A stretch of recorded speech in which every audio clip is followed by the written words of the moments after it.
Alright, good evening everyone. It's DayTraderRockStar for Friday, June 6th watch list. I want to start off by saying I am expecting some I want to go on a limb and say I'm expecting a big rally. Even on a Friday, I really don't like big rallies on Fridays, but I am actually going to think that we could have a big rally tomorrow.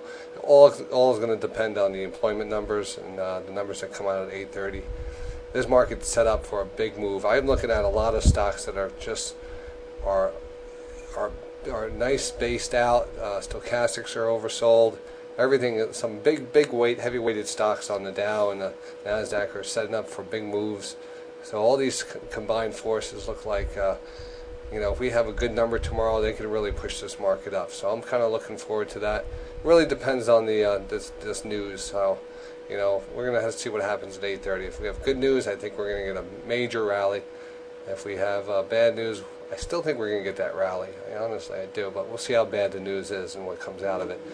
Instead of going over the S&P right off the bat, I want to go over some of these stocks that I have. These are some of the best setups I've seen in a long time. These are my favorite basing setups. I'm going to show you 3 charts very similar and 3 that I think are going to be heading up much higher here.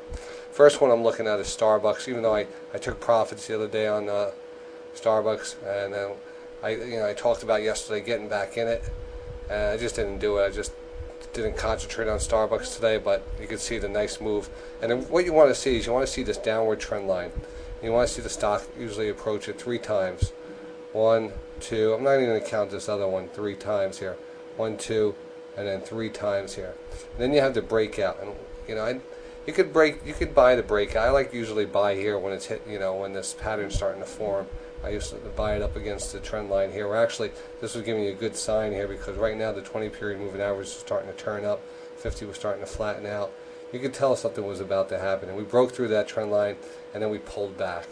All right, and that's what you want to watch, the pullback. That's where you really want to get aggressive on this first pullback, because whenever you have a pattern like this in a downtrend, and you break through, and then you have that first pullback, you usually have the 15 to 20-period moving average coming up under you and catching you by support here, and that's where it launches off of. So this is like one of the best setups out there. Look for that nice long downtrend, break the downtrend, a retest back. It doesn't even have to make it back to the trend line. If it made back to the trend line, fine. But usually you have the 20 and the 50-day moving average sneaking up on you, also breaking the trend line and coming under here as support. And you want to buy that when it gets down towards that 20-period moving average, which is the 20-day moving average, exponential moving average. So you see it there on Starbucks. I want to show you on 2 other stocks here. I want to show it on one that I called as a buy today, Tesoro. Again, this is another really nice bottoming chart here. We broke out of it, and we're pulling back. Again, this trend line, it's a 2-point trend line here, and we kind of broke through it here. But this stock has really been hammered. So actually, if you go out here, you can see it's actually a trend line right there. That's perfect. Nice long trend line. 1, 2, 3. A breakthrough, a pullback, right perfectly to the 20-period moving average, 20-daily moving average, and that's a buy right there. All right. So that looks really good going forward. I really like this one also. Again, same type of pattern as in Starbucks, and I'm going to give you another good example right here. Now, where is it now?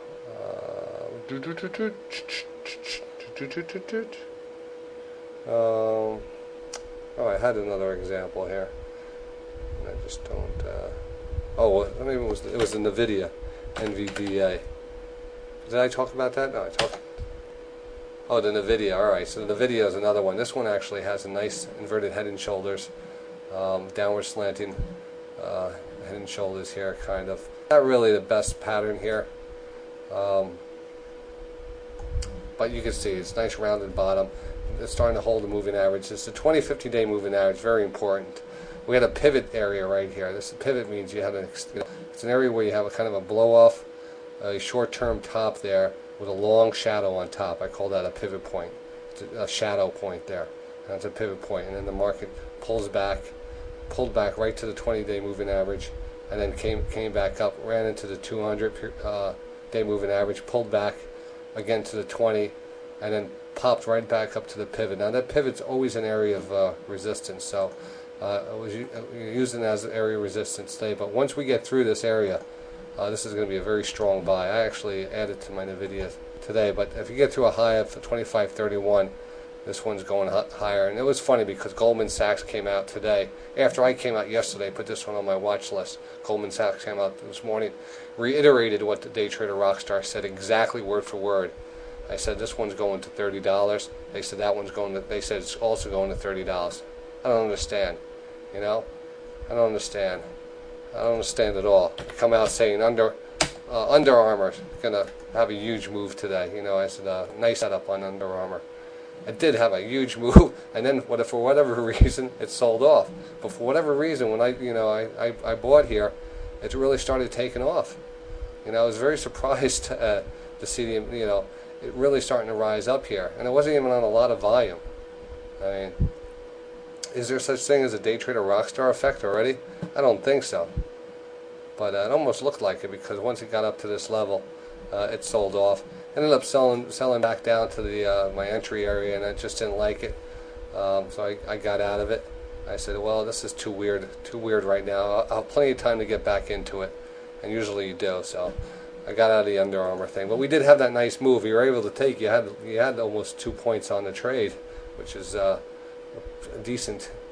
Well, it was actually not 2 points. It was a point and change on the trade.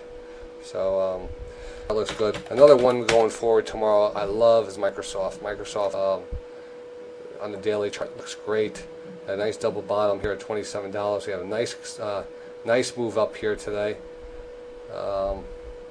Just a nice move up. I love to pull back here at 27. Looks like a decent support area, but all right. And oversold stochastic. This was also my watch list on a couple of days ago. So again, that was, I loved it. Made a nice pop. It's going to continue. That's going to definitely continue moving up here. Yahoo, I like Yahoo. They're going to have to come out with a deal. They're going to have to do something. I'm just buying it on the deal. This stock's actually pulled back nicely since the $31 offer. We pulled back down into the 26 area. So now we're starting to like the area again. So I like that. Picked up some Yahoo. So I'm going to call it a video because I don't give you much time here. Actually, screw them. I'll go on as long as I want. It's just the people on YouTube won't get it. But I'll put it on my site. Anyway, I'll do it tomorrow. Double A, Alcoa looks good. I like this pullback back to the 50-day moving average, oversold stochastics. Nice pullback here. Nice. Just a nice area here. Nice clean chart. Nice pullback to the breakout area. Holding support here. Looks good. And a couple other ones. I'll discuss them on the site tomorrow. Everyone have a nice night. And stop by the site, DayTradingRadio.com. It's DayTradingRadio.com.